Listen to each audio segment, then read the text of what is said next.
không một mươi một tép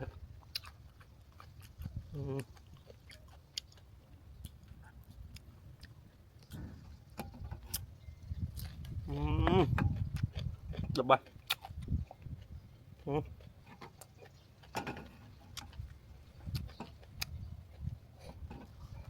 thì hai con mới được ngọt anh men chỉ thấy ăn lại nữa vẫn tôi chặt nhầm lại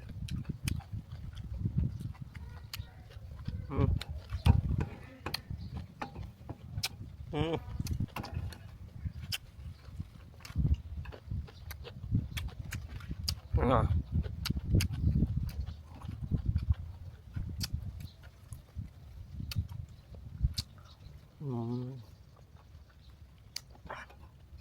bạn là được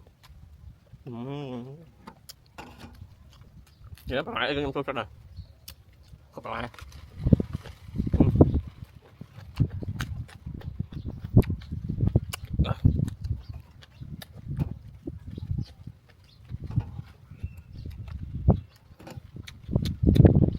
nhập bài cho mà